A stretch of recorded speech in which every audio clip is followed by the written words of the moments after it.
Amen. Boys లో నుంచి white shirt T shirt ఈ అబ్బాయి స్టాన్లీ.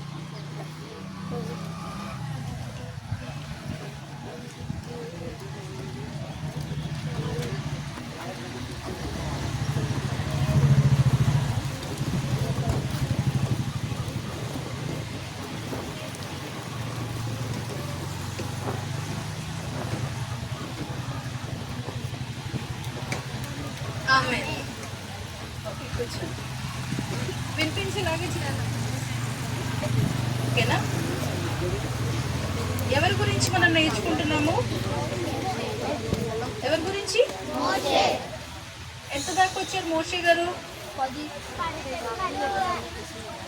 10 తెగుళ్ళు అయిపోయి ఇశ్రాయేల్ బయటికి వచ్చినారా? ఐగుప్తు దేశం నుంచి ఇశ్రాయేలీలు బయటికి వచ్చినారా? వచ్చేసినారు కదా. దాని తర్వాత ఎలాగ వెళ్ళారు, ఏం చేశారు, వాళ్ళ ప్రయాణం అంతా ఎలా జరిగింది అని అన్నది కొంత భాగం మన టైం వరకు మనము చూద్దాం. ఓకేనా?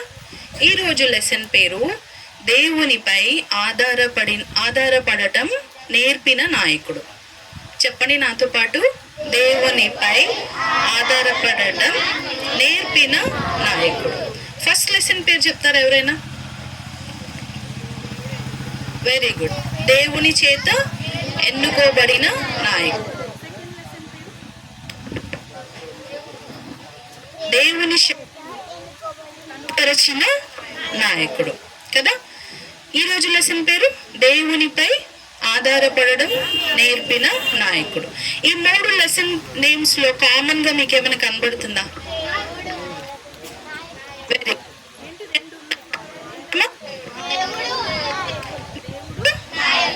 నాయకుడు. కాబట్టి మీరు దేవుడు నాయకుడు ఈ 6 లెసన్స్ ఉంటాయి మీకు టోటల్ గా. ఈ 6 లెసన్స్ గాను ఈ 2 పేర్లు కామన్ గా గుర్తు పెట్టుకొని దేవుడు నాయకుడు. మోషే ఎవరు?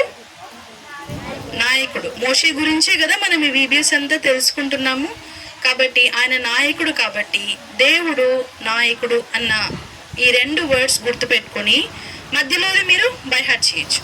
ఫస్ట్ ఏంటి? ఎన్నుకున్నారు. సెకండ్, దేవుని శక్తిని చూపించినారు. ఈరోజు ఏంటి? దేవుని మీద ఆధారపడటం నేర్పిన నాయకుడు. ఎవరికి నేర్పించాడు మోషే? ఇశ్రాయేలు ప్రజలకి కదా. ఎలాగా ప్రార్థన చేసిందంతా కూడా మోషే అయినా కూడా దాని వెనుక ఆయన ద్వారా వాళ్ళకి నేర్పించింది ఏంటంటే ప్రతి పరిస్థితిలో దేవుడి మీద ఆధారపడాలి. అప్పుడే దేవుడు మనకన్నీ కూడా చేస్తారు. మనం అడగకుండా దేవుడు ఇస్తారు, కానీ మనం దేవుడి దగ్గరికి వెళ్ళి ఆయనతో మాట్లాడాలి, ఆయనకు ప్రార్థన చేయాలి అని దేవుడికి ఇష్టం అన్నమాట. సో వాళ్ళ ప్రయాణం మ్యాప్ చూద్దామా? ఎలాగ వెళ్ళారు ఏంటి? ఇశ్రాయేలీలు, ఐగుప్తు అన్ని వింటూ వస్తున్నారు కదా. మిద్యానీయులు, అమ్మోనీయులు ఇవన్నీ కూడా వింటూ వచ్చినారు. కనాను దేశము, పాలు తేనెలు ప్రవహించే దేశము. విన్నారా ఇప్పటిదాకా ఈ మాటలు? మీ సండే స్కూల్లో మీరు వెళ్తున్న దగ్గర చెప్పారు కదా. సో అది ఎలా చూపిస్తున్నాము? ఇది కనబడుతుందా మీకు మ్యాప్? ఇలా పట్టు.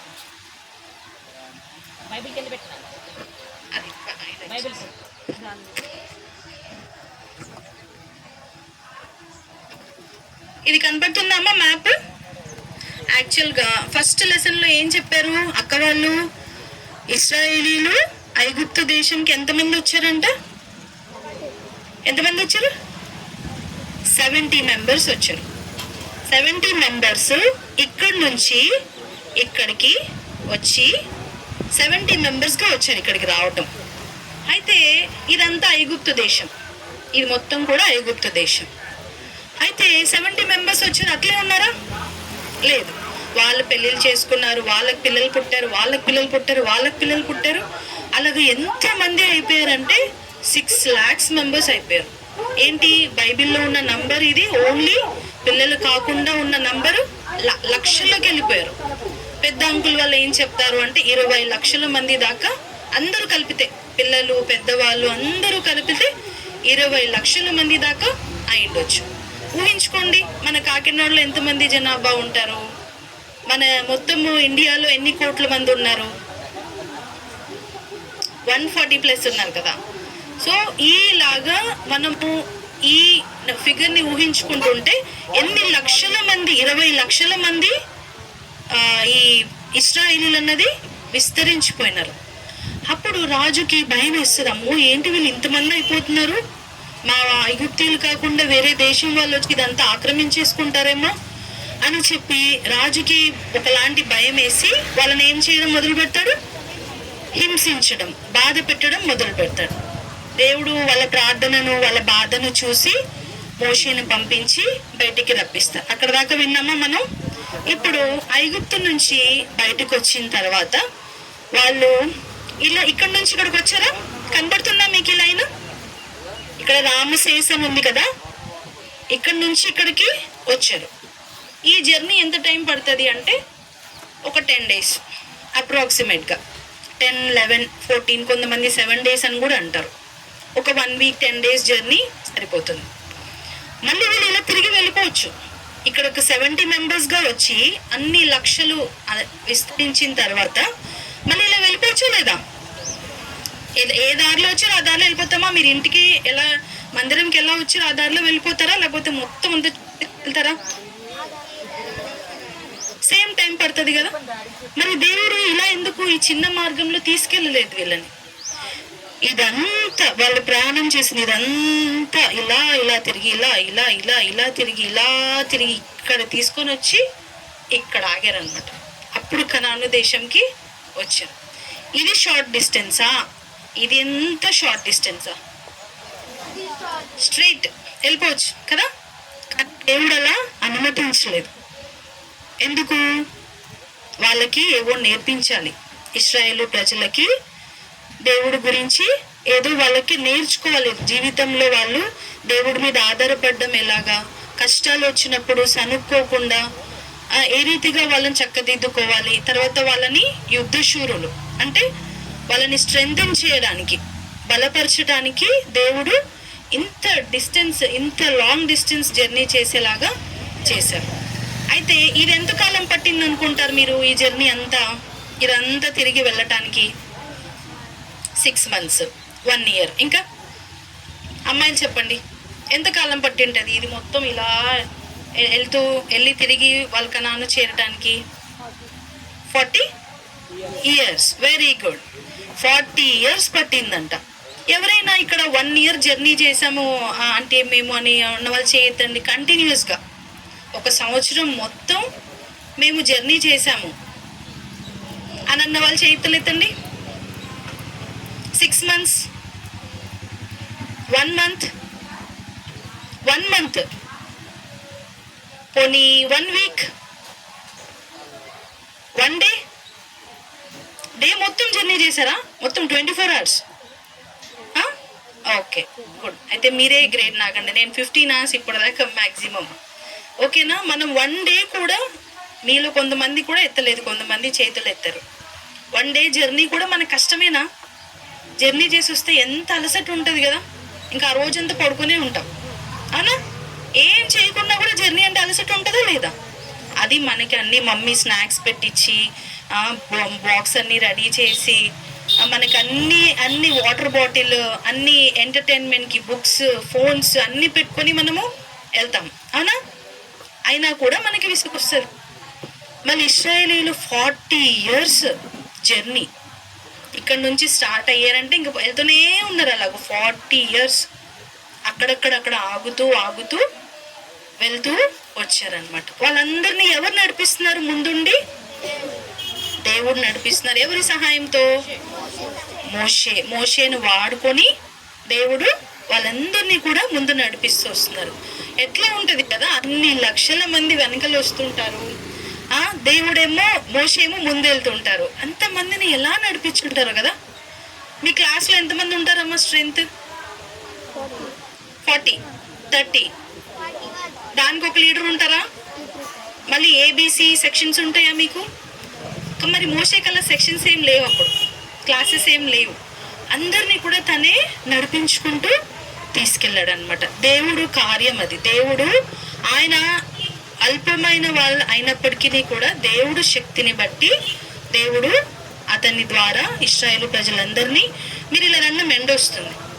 ఇశ్రాయేలు ప్రజలందరినీ నడిపించేవారుగా ఉన్నారనమాట. అయితే వీళ్ళు జర్నీ స్టార్ట్ అయిన తర్వాత సపోజ్ కాకినాడ టు హైదరాబాద్ అనుకుందాం. కాకినాడ నుంచి ఫస్ట్ స్టాప్ ఎక్కడ ఆగుతుంది ఎవరికైనా తెలుసా? రాజమండ్రి ఆగుతుందా? రాజమండ్రి ఆగుతుంది. తర్వాత ఇంకొక స్టాప్ ఫైనల్ గా హైదరాబాద్ రీచ్ అవుతుంది. అలానే వీళ్ళు కూడా ఇక్కడ మార్క్స్ చేయబడినాయి కదమ్మా, రౌండ్ 1, 2, 3 ఉన్నాయా, అక్కడ ఆగారు. వాళ్ళు ఆగాలి కదా, కంటిన్యూస్ గా నడవలేరు కదా. వాళ్ళ దగ్గర ఏమీ లేదు, వాళ్ళు బట్టలు సర్దుకోలేదు, వాళ్ళు ఫుడ్ అంతా ప్రిపేర్ చేసుకొని లేరు, వాళ్ళకి సరైన వాటర్ ఇది కూడా లేదన్నమాట. అయితే ఈ 40 సంవత్సరాల్లో ఎట్లాగా అక్కడక్కడ ఆగుతూ ఏమేం జరిగాయి సందర్భం అన్నది మనం ఈరోజు చూద్దాం. ఓకేనా? అయితే ఫస్ట్ రామసేస్ నుంచి బయలుదేరి ఇక్కడ సుక్కోతు దగ్గరకు వచ్చి అక్కడ ఆగి, దాని తర్వాత ఈతాము దగ్గరకు వచ్చి మళ్ళీ అక్కడి నుంచి ఆగి ఇక్కడ పిహాహిరోతు అన్న దగ్గరికి వస్తారు. నేను ఇంపార్టెంట్ గా చెప్తాను మీకు, ఎందుకంటే మీకు అంతవరకు అయితే సరిపోతుంది. తర్వాత టైం కన్స్ట్రెయిన్ కూడా ఉంది కాబట్టి ఎక్కడ ఇంపార్టెంట్ గా జరిగాయో ఆ సందర్భాలు మీకు చెప్తాను. ఓకేనా? అయితే ఇక్కడ పిహాహిరోతు అన్న దగ్గరికి వచ్చిన తర్వాత ఈ రెడ్ సింబల్ కొంచెం పైకి, ఈ రెడ్ సింబల్ కనబడుతుందా? రెడ్ కలర్ కనబడుతుందా? ఇదంతా కూడా ఏంటంటే ఎర్ర సముద్రం. మనకి మన ఇండియా కింద ఏం ఓషన్ ఉంటదా? అట్లానే దీనికి కూడా ఇదంతా కూడా రెడ్ సీ అన్నమాట. అయితే ఈ రెడ్ సీలో చిన్న భాగం ఇక్కడ ఉంది. ఇస్రాయేల్ అంతా కూడా నడుచుకుంటూ ఇక్కడ దాకా వచ్చేసారు. అయితే ఫరో హృదయము ఎన్నిసార్లు కఠినపరచబడిందని నేను అక్క చెప్పారు. ఎన్నిసార్లు కఠినపరచబడింది? తెగుళ్ళు ఎన్ని? 9 times కఠినపరచబడుతూ వచ్చింది. 10th time కూడా చూసి పంపించేశారు. అయితే ఇక్కడికి వచ్చిన తర్వాత వాళ్ళని పంపించేసిన తర్వాత కూడా ఫరోకి మళ్ళీ హృదయం కఠినం అయిపోతుంది. అరే ఊరికి పంపించాను వాళ్ళని, అక్కడ దాకా వెళ్ళారు కదా, ముందు ఎర్ర సముద్రం ఉంది, ఇదంతా అరణ్యంగా ఉంది, వెనక నుంచి మేము తరిమేస్తాం. అప్పుడు వాళ్ళు ఎక్కడికి వెళ్తారు? పరిగెత్తడానికి ఉంటదా? మనం బీచ్ దగ్గరికి వెళ్ళి మిమ్మల్ని వెనక మొత్తం అంతా చుట్టేస్తే మీరు లోపలికి వెళ్ళగలుగుతారా? ఇంకా మీకు ఎక్కడైనా తప్పించుకోవడానికి ఉంటుందా? ఉండదు కదా. అలానే వీళ్ళని వెంబడిద్దాము, చంపేద్దాం, అదే తీసుకొని వచ్చేద్దాం మళ్ళీ అన్నట్టుగా ఫరో రాజు ఆలోచించి వాళ్ళని వెంబడిస్తాడు. ఏం చేస్తాడు? 600 శ్రేష్టమైన రథాలంట. అంటే రథాలు అంటే తీసుకెళ్తారు కదా అందరూ, మరి అందరూ రావాలి కదా, ఒక్కరు రాలేదు కదా. రాజు వాళ్ళ సైన్యం అంతటినీ కూడా తీసుకొని వచ్చి వెంబడించాలని చెప్పి వస్తారనమాట. అప్పుడు ఇశ్రాయేలీయులు చూడాలి, అమ్మ బాబోయ్ మళ్ళీ ఇక్కడ కూడా వచ్చేసరి ఈయన మమ్మల్ని చంపేయడానికి అని మోషే మీద కోపగించుకుంటారు. నువ్వు ఎందుకు మమ్మల్ని తీసుకొచ్చినావు ఐగుప్తు నుంచి? మేము అక్కడే ఉండేవాళ్ళం కదా, ఆ బానిసత్వంలోనే ఏదో ఉండేవాళ్ళం కదా, ఈ కష్టాలన్నీ ఎందుకు మాకు అని చెప్పి మోషే మీద కోపడతారు. ఆ రథాలు వెనుక నుంచి అలా తరుముకుంటూ వస్తుంటే భయపడిపోతారనమాట. అప్పుడు మోషే దేవుడి దగ్గర కనిపెట్టినప్పుడు దేవుడు ఏమంటారంటే, నువ్వు నీ చేతికర్ర ఉంది కదా, ఆ చేతికర్రని చూపించు. దేని వైపు చూపించాలి? ఎర్ర సముద్రం వైపు చూపించినప్పుడు మీకు ఈ లైన్ పార్టీషన్ కనబడుతుందా? ఈ గ్రీన్ ని కనబడుతుందా? ఇలాగా అలాగా ఈ పార్టీషన్ లాగా అయిపోయి మీకు ఆరిన నీళ్ళన్నీ కూడా ఇలా గోడలుగా ఉంటాయంట. ఇలా గోడలుగా ఉంటాయంట. అక్కడ ఆ గోడలుగా ఉన్నప్పుడు మధ్యలో మీరు నడుచుకొని వెళ్తారు అని చెప్పి అంటారనమాట. అయితే మోషే దేవుడు చెప్పినట్టుగానే మోషే ఏం చేస్తారంటే ప్రార్థన చేసి కర్రని ఇలా చూపిస్తారు. అప్పుడు చూడండి, కనిపిస్తుందా మీకు? ఈయన మోషే, ఇది చేతికర్ర, ఇదేమో ఎర్ర సముద్రం. ఈ సాదృశ్యాలుగా మాత్రమే. ఓకేనా? ఇలా చూపించగానే వాటర్ ఏమైనాయి? వాటర్ గోడలుగా నిలబడ్డం మీరు చూసారు? ఎక్కడైనా చూసారా? లేదు కదా. దేవుడు చేయగలదు, దాన్ని ఏమైనా చేయగలదు మన దేవుడు కదా. ఎంత ద్వారాలు మూసుకుపోయినా, ఏం చేయలేని పరిస్థితి అయినా కూడా దేవుడు మార్గం సరళం చేయగలరు. ఇలా మార్గం సరళం చేస్తే చూసారా, మనుషులందరూ స్టార్ట్ అవుతున్నారా నడుచుకుంటూ వెళ్ళటం. ఇదంతా ఇశ్రాయేలీలు. ఓకేనా, ఇలాగా నడుచుకుంటూ వెళ్తారనమాట. అయితే అప్పుడు నడుచుకుంటూ వెళ్ళిన తర్వాత వీళ్ళ వెనకల ఐగుప్తీయులు కూడా వెనకబడుతుంటారు వాళ్ళ వెనకాలే. అయ్యో ఇప్పుడు ఎలా చేయాలి ఏంటి అని అన్నప్పుడు దేవుడు ఏం చేస్తారంటే, ఇశ్రాయేలీలను దేవుడు ఎలా నడిపిస్తున్నారు, ఇప్పట్లో లాగా వాళ్ళకి ట్యూబ్ లైట్స్, స్ట్రీట్ లైట్స్ అవేమైనా ఉన్నాయా? ఏసీ, ఫ్యాన్స్ అవేమైనా ఉన్నాయా?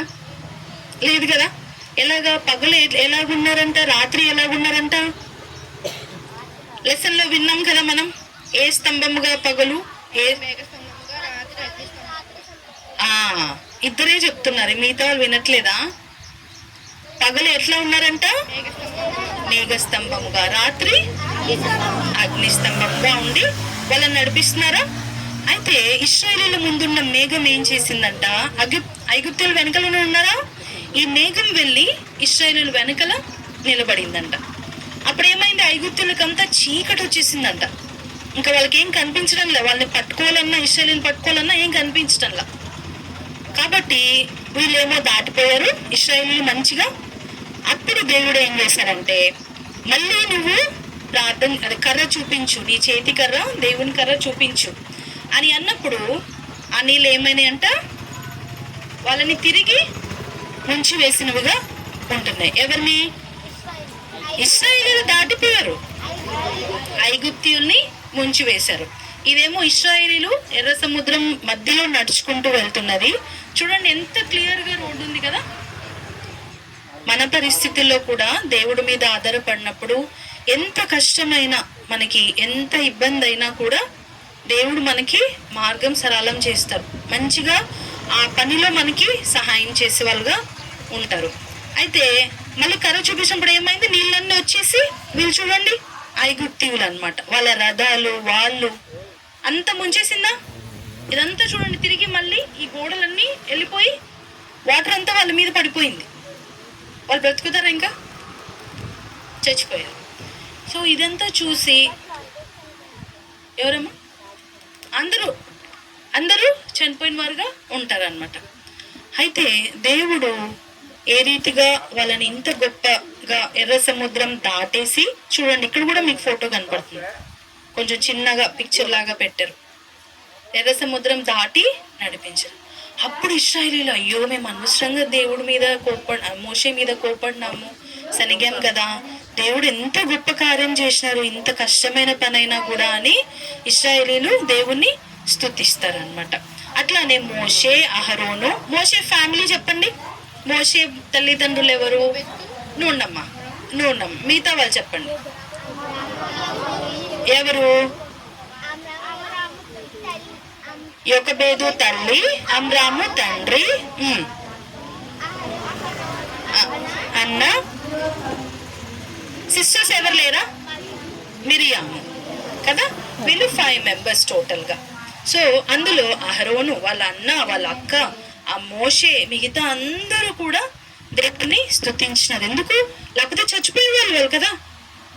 మనకి ఎవడైనా దేవుడు కాపాడారు అట్లా, అమ్మో అక్క అంటే ఏదో యాక్సిడెంట్ అయిపోయేది మాకు, లేకపోతే ఏదైనా అయిపోయిండేది, ఈ అంటే ఏదైనా హెల్త్ ఇష్యూ వచ్చినా కూడా ఈ పరిస్థితుల్లో దేవుడు నన్ను కాపాడారు, లేకపోతే మా మమ్మీ డాడీ వాళ్ళని కాపాడారు అని మీ ఫ్యామిలీ, మీ కూడా స్టోరీస్ ఉంటాయి కదా. Very good. అలానే దేవుడే మనకి ప్రతి విషయంలో దేవుడి దగ్గరికే మనము వెళ్ళాలి, ఆయన పైనే ఆధారపడాలి. మీరందరూ చదువుకుంటున్నారా? అందరూ స్టూడెంట్సేనా? అందరూ స్టూడెంట్సే కదా. 5th to 9th క్లాస్ కదా, అంతేనా? 8th, 5th to 8th class. So మీకేం కష్టాలు ఉంటాయి? నేనేమో ప్రిపేర్ అవుతున్నప్పుడు ఇవే ఆలోచించాను అనమాట. మీకేం కష్టాలు ఉంటే స్టడీస్ పరంగా ఉంటుంది. ఈ సబ్జెక్ట్ టఫ్, కొంతమందికి మ్యాథ్స్ టఫ్, కొంతమందికి సైన్స్ టఫ్, లాంగ్వేజెస్ కొంతమందికి టఫ్, తెలుగు, హిందీ, ఇంగ్లీష్, ఇలా మీకు టఫ్ ఉంటుందా? కొద్దిసేపు పట్టుకుంటాం, కొద్దిసేపు కూర్చో, టఫ్ ఉంటుందా?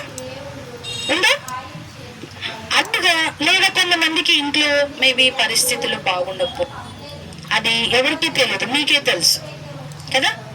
ఇంట్లో అమ్మా నాన్న విషయంలో కానీ, లేదా ఏదో ఒక ఇబ్బంది, ఆరోగ్యం విషయంలో పెద్దవాళ్ళకి బాగాలేకపోవడమో ఏదో ఒకటి ఇబ్బంది ఉంటుంది. మీరందరూ ఇప్పుడు 8th క్లాస్ ఆ విధిలో ఉన్నారు, ఫ్యూచర్లో మీరు హాస్టల్కి వెళ్ళాల్సి ఉంటుంది, అవునా?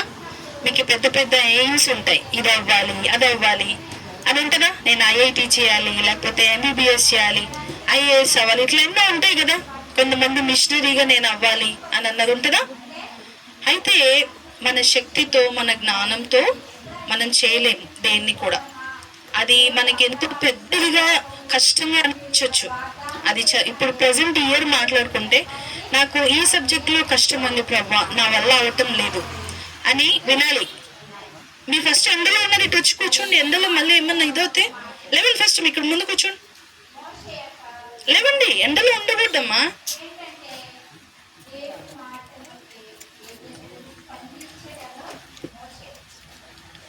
అయితే ప్రతి విషయంలో కూడా మీకు ఎగ్జామ్ విషయంలో కానివ్వండి, ఇంట్లో విషయంలో కానివ్వండి, ఈవెన్ పెన్సిల్ కావాలన్నా, పెన్ కావాలన్నా, ఏదన్నా కూడా మీకు బేసిక్గా మీరు మామూలుగా జనరల్గా మాట్లాడాలంటే ఎవరిని అడుగుతారు మీరు? Mummy daddy. మీ ఏజ్లో ఎవరిపైన ఆధారపడతారు? మమ్మీ డాడీయే కదా. అమ్మా నాన్నకే అడుగుతారు మీరు, లేదా అమ్మమ్మ తాతయ్య వాళ్ళని అడుగుతారు, అంతేనా? అయితే ఫస్ట్ మనం అడగాల్సింది ఎవరినంట? దేవుడిని. దేవుడి దగ్గర ప్రార్థన చేసి అప్పుడు మనము అడగాల్సి ఉంటే అడగవచ్చు, లేదా మనం అడగకపోయినా దేవుడు అనుగ్రహించే వాళ్ళుగా ఉంటారు. ప్రతి విషయంలో అట్లా దేవుడి మీద ఆధారపడినప్పుడు భవిష్యత్ అన్నది, మీ ఫ్యూచర్ అన్నది దేవుడి మీద కట్టుకొని శ్రేష్టంగా మీరు పక్కన వాళ్ళతో కంటే కూడా మీ లైఫ్ చాలా బెస్ట్గా ఉంటుంది. అది నేను చెప్పగలను. కాబట్టి ఏదైతే నేర్చుకుంటున్నామో దాని ప్రకారంగా ప్రతి విషయంలో మీరు ప్రార్థన చేసుకోవాలి. ఈరోజు ఎంతమంది బైబిల్ చదివారు మార్నింగ్ లేచి? నేను ఫ్యామిలీ ప్రేయర్ అంటం లేదు, పర్సనల్ ప్రేయర్, మీ డైలీ పోర్షన్. ఎంతమంది బైబిల్ చదివారు? యథార్థంగా ఒప్పుకోండి, చదవకపోతే పర్వాలేదు, నేనేం మనను కొట్టను తిట్టను, దేవుడు చూస్తున్నారు. కానీ ఎంతమంది బైబిల్ చదివారు డైలీ పోర్షన్? Very good. ఎత్తిన వాళ్ళకి గుడ్, ఎత్తని వాళ్ళు ఇంకా వెరీ గుడ్, ఎందుకంటే మీరు యథార్థంగా ఒప్పుకున్నారు కాబట్టి. ప్రార్థన ఎంతమంది చేసుకున్నారు? ప్రార్థన అయితే చేశారు కానీ బైబిల్ చదవలే. ఎందుకు? టైం అయిపోయింది, గబగబా వీబీఎస్కి వచ్చేయాలనా? ఓకే. అయితే ఒక అంకుల్ అంట, ఎంతగా ఆయన దేవుడిలో అంతగా లేరంట. మీకు రియల్ స్టోరీస్ నచ్చుతాయా? ఒక అంకుల్ దేవుడిలో అంతగా ఏమీ లేరంట. అయితే వాళ్ళ భార్య, అంకుల్ వాళ్ళ వైఫ్ ఉంటారు కదా, ఆయన కోసం ప్రార్థన చేస్తా వచ్చేదంట. మా ఆయనను మార్చండి ప్రభా, ఆయన మీలో కట్టబడాలి, మిమ్మల్ని నమ్ముకోవాలి, రోజు వాక్యం చదువుకోవాలి, ప్రార్థన చేసుకోవాలి అని చాలా దేవుడి దగ్గర వచ్చుకుంటూ ప్రార్థన చేసేవాళ్ళంట. అయితే దేవుడు ఆయన జీవితాన్ని కొంతకాలం అలానే ఉన్నా తర్వాత దేవుడు ఆయన జీవితాన్ని మార్చేసినారు. ప్రతిరోజు వాక్యం చదువుకోవాలి, ప్రార్థన చేసుకోవాలి అన్న విధానంలోనే ఆయన ఉంటూ వచ్చినారు. ఇంకొంతమంది అయితే no Bible no breakfast, NB. మా మమ్మీ వాళ్ళు ఇలా ఉంటారు. ఎలా అంటే బైబిల్ చదివిపోతే నీకు బ్రేక్ఫాస్ట్ ఉండదు మార్నింగ్. అప్పుడు చదవాలి నేను లేకపోయినా చదువుతామా? బ్రేక్ఫాస్ట్ కోసమైనా చదువుతామా? కాబట్టి ఈ పద్ధతి మీరు కూడా ఈ రోజు నుంచి ఫాలో అవ్వండి. రోజు బైబిల్ చదవాలి. మీకు ఒకవేళ ఫుల్ చాప్టర్ చదవడానికి టైం లేకపోయినా సామ్స్ పెట్టుకోండి, కీర్తనలు, చిన్న ఏదో కీర్తనలు ఉంటాయి కదా, అవైనా చదవండి. ఓకేనా? వాక్యం చదవండి, ప్రార్థన చేయండి, ఇంట్లో నుంచి బయటికి వెళ్ళొద్దు. ఓకే? అప్పుడే దేవుడు కాపుదల మనకు ఉంటుంది. సో ఇలాగా దేవుడు ఎర్ర సముద్రాన్ని, ఆంటీ అంకుల్ గురించి ప్రార్థన చేస్తుంది అన్నాను కదా, ఆయన ఎంతగా మారిపోయారంటే ఒకరోజు ఆంటీ గారు చనిపోయారు. చనిపోయినా కూడా డెడ్ బాడీని పెట్టుకొని ఎవరైనా బైబిల్ చదువుకుంటారా? ఆయనలో దేవుడు ఎంతగా మార్పు తీసుకొచ్చారంటే, ఆయన ఒక పక్క అలా ఉన్నా కూడా ఈయన మార్నింగ్ లేచి చక్కగా బైబిల్ చదువుకొని, ఆయన పోర్షన్ ఆయన చదువుకొని ప్రార్థన, అప్పుడు ఆ కుండల ప్రోగ్రామ్ అటెండ్ అయ్యారనమాట. అంటే ఏ పరిస్థితి ఉన్నా, ఎంత కష్టమై, ఎంత మంచిగా దినాలు ఉన్నా కూడా మనం దేవుడి వాక్యాన్ని, దేవుణ్ణి విడిచిపెట్టకూడదు. అప్పుడే మనం దేవుడితో క్లోజ్ బాండింగ్ ఉంటుంది మనకి, అంతేనా? ఫ్రెండ్స్తో అప్పుడప్పుడు మాట్లాడతారా? మీరు ప్రతిరోజు మాట్లాడతారా? ఎంతగా మాట్లాడితే మీరు అంత క్లోజ్ అవుతారు. అట్లానే దేవుడితో కూడా ఎంతగా ప్రార్థన చేస్తే మనము అంతగా దేవుడికి క్లోజ్ అవుతాం. నెక్స్ట్ ఒకసారి ప్రీతం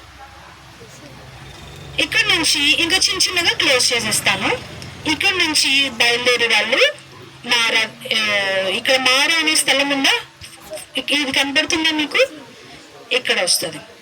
మరి ఈ 40 సంవత్సరాలు దేవుడు వారిని ఎట్లా పోషించారు? మనకి రోజు తినడానికి ఫుడ్ కావాలా, వాటర్ కావాలా, స్నాక్స్ కావాలా, చాక్లెట్స్, పిజ్జా, శాండ్విచ్ కావాలా? సో వాళ్ళకి అట్లీస్ట్ బేసిక్ ఉండాలి కదా. మనం సర్వైవ్ అవ్వాలి అంటే మనకు ఫుడ్ ఉండాలి, వాటర్ ఉండాలి, బ్రతకాలి అంటే, అవునా? మరి వాళ్ళు ఎట్లా దేవుడు పోషించారు వాళ్ళని అంటే, ఇక్కడికి వచ్చిన తర్వాత మారా అనే స్థలంకి వచ్చిన తర్వాత మాకు దాహం వేస్తుంది అని చెప్పి మోషే మీద వాళ్ళు ఇట్లా సనుగుతా ఉన్నారు. చూడండి, మోషే మధ్యలో ఉంటే మాకు తాగటానికి కూడా నీళ్ళు లేవు, ఎందుకు మమ్మల్ని ఇలా కష్టపెడుతున్నావు? అక్కడే ఉండే వాళ్ళం కదా, ప్రతిసారి ఇదే అనమాట. ఇలాగా మోషే మీరు చూడండి ఎంతగా దీనుగా నిలబడినారు కదా మోషే. చూడండి అమ్మా, అందరూ చూడాలి, కనిపిస్తుందా? ఇలాగ అందరూ వచ్చి తిడతా ఉంటే అప్పుడు ఏం చేస్తారంటే మోషే మళ్ళీ దేవుడి దగ్గరికి వెళ్తారు. దేవుడి దగ్గర మోకరించి ప్రార్థన చేస్తారు మోషే గారు. ఇలాగా, ప్రభువా మరి ఏం చేయను, వాళ్ళని రాళ్ళతో కొట్టి చంపేస్తారు, ఇప్పటికే ఎన్నో విషయాలు నేను మీ దగ్గరకు వచ్చి మొరపెట్టుకుంటున్నాను, ఏం చేయను నేను అని అంటే, అప్పుడు దేవుడు ఏం చేస్తారంటే ఒక పీస్ ఆఫ్ వుడ్ అంటే ఒక చెక్క ముక్క తీసుకొని నీళ్ళలో వెయ్యి. ఏంటంటే అప్పుడు అది మారా అంటే చేదు, మారాకి అర్థం ఏంటి? చేదు. ఆ చేదు కూడా ఏమైపోతుందంట, మధురంగా అంటే స్వీట్గా అయిపోతాయి నీళ్ళు అని చెప్తే మోషే అట్లా చేసినప్పుడు ఈ చేదు నీళ్ళు అన్నవి తీయగా మారిపోయి ఆ ప్రాంతంలో ఆ అద్భుతం అన్నది వాళ్ళు చూస్తారు. దాని తర్వాత అక్కడి నుంచి ఏలీముకి వస్తారు. ఏలీములో ఏముంటాయి అంటే ఈత చెట్లు, నీటి బుగ్గలు ఉంటాయి. 12 అవి 70 ఇవి. ఓకేనా? ఇక్కడ ఏలీములో ఆ విధానం జరుగుతుంది. దాని తర్వాత అక్కడి నుంచి వాళ్ళు ఈ యొక్క సీను అరణ్యంకి వస్తారు. సీను అరణ్యంకి వచ్చిన తర్వాత అక్కడ కూడా దేవుడు ఇంకొక అద్భుతం చేస్తారు. వాళ్ళకి ఏంటంటే తినడానికి ఆహారం లేదు కదా, మేమేం చేయాలి, మాకు ఎవరు ఫుడ్ పెడతారు, ఇలా మిమ్మల్ని హింసించే బదులు ఏంటి అని చెప్పి మళ్ళీ తిరిగి మోషే మీద సనుగుతారు. మళ్ళీ తిరిగి మోషే ఎక్కడికి వెళ్తారు? దేవుడి దగ్గరికి వెళ్తారు. అప్పుడు దేవుడు ఏం చేస్తారంటే ఆకాశం నుంచి మన్నా కురిపిస్తాను, సాయంత్రం ఏమిస్తాను, మాంసం ఇస్తాను అంటే పూరెళ్ళు. ఉదయం పూట మీకు మన్నా పంపిస్తాను, సాయంత్రము పూరెళ్ళు పంపిస్తానని దేవుడు చెప్తారు. అలానే దేవుడు చెప్పినట్టుగానే దేవుడు మాట ఇచ్చిన తర్వాత నెరవేర్చుకుని ఉంటారా? నెరవేరుస్తారు. మీరు ప్రామిస్ కార్డ్స్ తీసుకుంటారా ప్రతి ఇయర్? మరి దేవుడు మీకు నెరవేర్చడం చూస్తున్నారా? మీ ఎంతవరకు వచ్చింది ఈ వాగ్దానం నా జీవితంలో అని మీరు కనిపెట్టుకుంటున్నారా? అసలు నా ధ్యాస ఉందా? ఎంతమందికి ఈ సంవత్సరం వాగ్దానం ఏంటి అంటే ఏం చెప్తారు? మీ yearly promise December 31st night లేదా January 1st తీసుకున్న వాగ్దానం ఒక్కరికైనా గుర్తుందా? బాయ్స్ లో ఎవరికి లేదా? గుర్తు పెట్టుకోవాలి. ఓకేనా? మీకు ప్రతి పరిస్థితిలో దాన్ని క్లెయిమ్ చేస్తూ ప్రార్థన చేసుకోవాలి. అయితే దేవుడు చెప్పినట్టుగానే చూడండి, ఇదంతా మన్నా కనపడుతుందా? ఇదంతా కూడా మన్నా. ఇది ఎట్లా ఉండేదంటే కొత్తిమీర గింజ, తెల్ల కొత్తిమీర గింజలాగా ఉంటదంట మన్నా. డైరెక్ట్ ఆకాశం నుంచే వస్తుంది వీళ్ళకి ఆహారం. ఇవేంటి? పూరెళ్ళు. సాయంత్రానికి పూరెళ్ళు అనమాట. అవి వచ్చి అవన్నీ వాళ్ళ ముందు ఇలా వాలిపోయేవి, ఇలా పడిపోయేవి. వాళ్ళు ఏ రోజుకి ఆ రోజు దాన్ని సమకూర్చుకొని దాన్ని తింటూ వస్తున్నారు. టేస్ట్ కూడా చాలా బాగుండేదంట కదా, దేవుడి నుంచి వచ్చింది కదా. మనము ఒకటే ఫుడ్ ఎంతకాలం తింటాము? ఒకటే ఫుడ్. మమ్మీ సపోజ్ మీకు ఇష్టమైన దోశ చేశారు ఈరోజు, పూరియో దోశనో లేకపోతే బిర్యానీ అయితే అందరు తింటారులేండి ప్రతిరోజు, అది అడగను. దోశ అనుకోండి, దోశ ఈరోజు చేశారు బ్రేక్ఫాస్ట్, నాకు ఇష్టం అమ్మా అని చెప్పి 2 కానీ 3 కానీ తింటారు. Next day same menu dosa, okay తింటాము. ఇష్టం కాబట్టి. నెక్స్ట్ డే కూడా అదే మేము మళ్ళీ అదే దోశ తింటామా? థర్డ్ డే కష్టంగా తినొచ్చు. ఏంటమ్మా చిరాగ్గా ప్రతిరోజు ఇదే నా దోశ అని ఒక మాట అయితే అంటాం ఖచ్చితంగా కదా. మళ్ళీ నెక్స్ట్ డే అసలు ప్లేట్ కూడా ముట్టాం, అవునా? కావాలంటే నేను బయటకు వెళ్ళి జొమాటో స్విగ్గీ నుంచి ఆర్డర్ చేసుకుంటాను, కానీ నేను ఇది తిన్నానని చెప్పి అంటామా? అయితే ఇశ్రాయేలీలు ఈ ప్రయాణం అంతా ఎన్ని సంవత్సరాలు అని చెప్పానమ్మా? 40 years కూడా మన్నానే తింటూ ఉన్నారట. ఇదే ఆహారం వాళ్ళకి 40 years రెగ్యులర్గా ప్రతిరోజు ఇదే ఆహారం. ఎలా ఉంటుంది కదా. మామూలుగా అయితే అది మనకి చాలా ఇంపాసిబుల్, ఒక మాటలో చెప్పాలంటే ఇంపాసిబుల్, మనం తినలేము కూడా. కానీ అది దేవుడిచ్చిన ఆహారం, శ్రేష్టమైనది, రుచికరమైనది కాబట్టి వాళ్ళు 40 సంవత్సరాలు కూడా దాన్ని తింటూ వచ్చారు. దీని తర్వాత వీళ్ళు ఎక్కడికి వెళ్తారు అంటే, ఇక్కడ హోరేబు పర్వతం అని ఉంది కదా, ఇక్కడికి వచ్చిన తర్వాత మోషే మళ్ళీ వాళ్ళకి ఫుడ్ వచ్చింది, మరి వాటర్ నీళ్ళు కావాలి కదా, మళ్ళీ నీళ్ళ కోసం మళ్ళీ సనుగుతారు, మళ్ళీ గొనుగుతారు మోషే మీద. అప్పుడు మోషే ఇక్కడ ఒక కొండని హోరేబు దాన్ని కొడితే అప్పుడు ఏం చేస్తే దాంట్లో నుంచి నీళ్ళు వస్తాయి. వాళ్ళకి ఆహారం ఇచ్చారు దేవుడు, నీళ్ళు వచ్చారు. దీని తర్వాత ఇక్కడ నుంచి రెఫీదీముకి వెళ్తారమ్మ. ఇక్కడ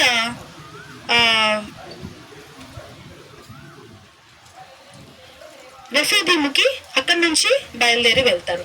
రెఫీదీము తర్వాత మళ్ళీ అక్కడి నుంచి రెఫీదీములో ఉన్నప్పుడు ఇశ్రాయేలీలు అందరూ ఉన్నప్పుడు అమాలేకీయులు వాళ్ళ మీద యుద్ధం చేయడానికి వస్తారనమాట. ఇలాగా ఇశ్రాయేలీల మీద యుద్ధం చేయడానికి వస్తే మోషే ఏం చేస్తాడంటే, యెహోషువ ఉంటాడు ఆయన కింద, అంటే నమ్మకమైన వాడుగా ఉంటాడు కాబట్టి మోషే ఏమంటాడంటే, వాళ్ళు మన మీదకి యుద్ధంకి వస్తున్నారు, మళ్ళీ ఎవరో ఒకరు వెళ్ళాలి, పోరాటం చేయాలి, ఒకరు ప్రార్థన చేయాలి, కాబట్టి నువ్వు వెళ్ళి యుద్ధంలో పాల్పొందు, నేను ఇక్కడ ఉండి ప్రార్థన చేస్తాను. తర్వాత ఆయనకు సహకారులుగా అహరోను, హూరు అనే వాళ్ళు మోషేకు సహకారులుగా ఉండి ఆయనకి సహకారం అందిస్తారనమాట. అంటే చేతులు పట్టుకునే వాళ్ళుగా ఉంటారు. అలాగా ఇలా చూడండి, అమాలేకీయులు ఇశ్రాయేలీల మీదకి యుద్ధానికి వచ్చినప్పుడు జరిగే పరిస్థితులు. ఇలాగా ఉన్నప్పుడు దేవుడు వాళ్ళని మోషే చేతులు ఎత్తినప్పుడంట ఇశ్రాయేలీలకు యుద్ధం వస్తుందంట. చేతులు ఇలా దింపేసినప్పుడు అమాలేకీయులకు విజయం వస్తుంది. అప్పుడేంటి, ఎంతసేపు మనం చెయ్యి ఇలా లేపేసి ఉంచుతాము? ఎంతవరకు మీరు ఇలా హోల్డ్ చేయగలరు? 1 hour, 1 second. ఈయన సాయంత్రం దాకా, అస్తమయం దాకా అలా పట్టుకొని ఉండాలంటే చేతులు నొప్పెడతాయి కదా. అప్పుడు చేతులు ఎత్తుతున్నారంట, దించుతున్నారంట. ఎత్తుతున్నప్పుడేమో ఇశ్రాయేలీలు గెలుస్తున్నారు, చేతులు కిందికి దించుతున్నప్పుడు అమాలేకీయులు గెలుస్తున్నారు. ఇలా కాదని చెప్పి అహరోను మోషే ఇలా చేయి పెట్టుకుంటే ఈ చేయిని అహరోను పట్టుకున్నారంట, ఈ చేయిని హూరు పట్టుకున్నారంట. అలా పట్టుకుని ఉన్నప్పుడు ఇశ్రాయేలీలకి ఫైనల్ గా దేవుడు విజయం ఇచ్చినారు. ఇక్కడ కూడా దేని వల్ల విజయం వచ్చింది? ప్రార్థన వల్ల కదా. మనం అనుకోవచ్చు సింపుల్ గా ప్రార్థన వాక్యం వింటూ ఉంటాం, రెగ్యులర్ గా వినేదే ఇది కదా. కానీ అది చేసి చూడండి, అందులో ఉన్న శక్తి మీరు టేస్ట్ చేసిన తర్వాత, అది ఎట్లా ఉంటుందని రుచి చూసిన తర్వాత దేవుణ్ణి మీరు ఇంకేం అవసరం లేదంటారు. అంటే అంతగా దేవుడిలో మనకి ఆనందం దొరుకుతుంది, సంతృప్తి దొరుకుతుంది. ఎవ్వరు కూడా ఇవ్వలేరు మనకి ఇక్కడ, ఈవెన్ మన పేరెంట్స్ కూడా హ్యాపీనెస్ ఇవ్వలేరు. యేసయ్యలోనే మనకి ఆ సంతోషం ఉంటుంది. ఇలాగ ఇక్కడ నుంచి వాళ్ళు సీనాయి అరణ్యంకి వెళ్తారు. ఇక్కడ మనం ఈ లెసన్ స్టాప్ చేసుకుందాము. ఇక్కడ నుంచి ఎలాగో ఏంటి అని అన్నది మనం నెక్స్ట్ లెసన్లో చూద్దాం. చదువు అర్థమైందా? ఇప్పుడు నేను మీకు క్వశ్చన్స్ అడుగుతాను.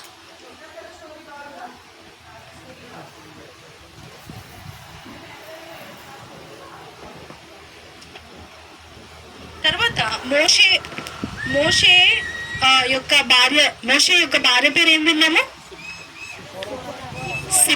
సిపోరా యొక్క తండ్రి పేరు, అంటే మోషే మామ పేరు ఇత్రోకి ఇంకొక పేరు రఘుయేలు, అవునా? ఇదిగోండి, ఇలా కూర్చొని అంతమందిని ఈయన వచ్చి ఏం చెప్తారంటే, వాళ్ళ మామయ్య మోషే వాళ్ళ మామయ్య ఎందుకు నువ్వు ఇంతమందిని ఒకటే అన్ని ఇప్పుడు ఇంతమంది ఉన్నప్పుడు గొడవలు రాకుండా ఉంటాయా? ఏదైనా ఇబ్బందులు రాకుండా ఉంటాయి? ఇప్పుడు మీరే వచ్చి కంప్లైంట్స్ చేస్తారు కదా, ఆ విషయం ఈ విషయం అని చేస్తారా?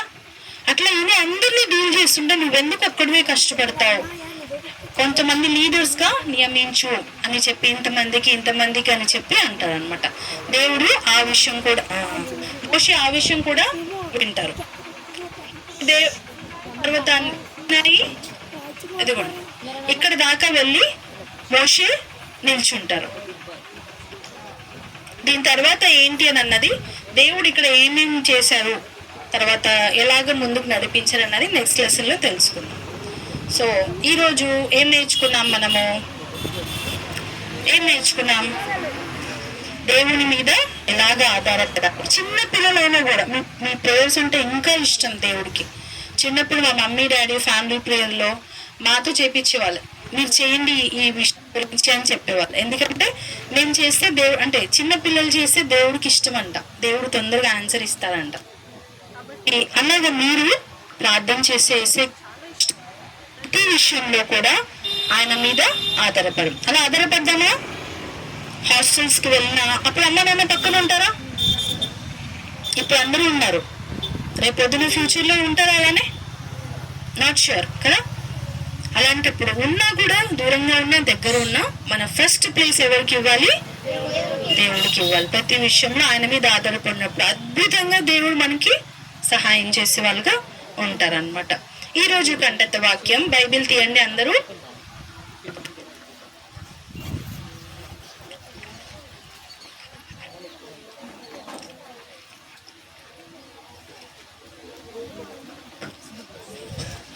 కంటత వాక్యం చూసారు అందరూ? బైబిల్ తీయాలి. యెషయా ఎవరైనా చెప్పండి.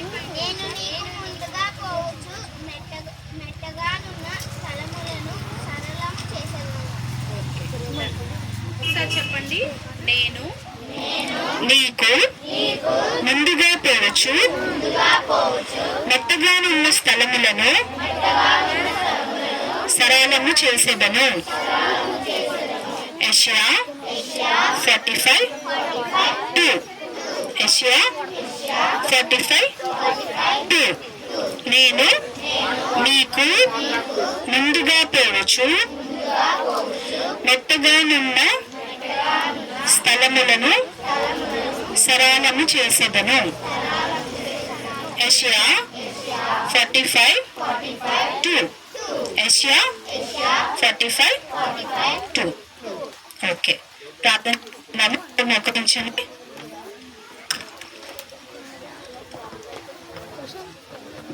మోకరించాలి.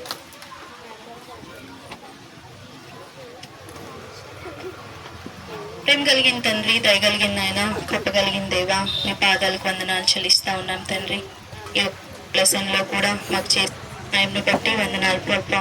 ఇస్రాయేలు ప్రజల్ని ఏ రీతిగా మీరు నడిపిస్తూ వచ్చారు, ప్రతి పరిస్థితుల్లో కూడా తండ్రి ప్రార్థించాలని, మీ మీద ఆధారపడాలని నేర్పిస్తూ ఆ రీతిగా వారి అక్కర్లు కూడా తీరుస్తూ దేవుడుగా ఉన్నారు ప్రభా. మేము మా పిల్లలు కూడా ఆ విధంగా ప్రతి ఒక్క సందర్భంలో మీ మీద ఆధారపడుతూ దినము వాక్యం చదువుకొని ప్రార్థన చేసుకొని ప్రభా మీకు ఫస్ట్ ప్లేస్ ఇచ్చేవారుగా ఉండేలాగున మాకు సహాయం చేయండి. ప్రతి ఒక్క ఇరుకు స్థలాలని, మెట్టగా ఉన్న స్థలాలని సరళం చేసే దేవుడు కాబట్టి అటు విధంగా పిల్లల్ని మమ్మల్ని అందరినీ కూడా దీవించమని ప్రార్థన మిగతా కార్యక్రమంలో చేయమని యేసు నామమున ప్రార్థించి వేడుకుంటున్నాం తండ్రి, ఆమేన్. నాన్న మీ ప్లేస్ లోనే కూర్చోండి, ఒక్కసారి మీ ప్లేస్ లోనే కూర్చోండి.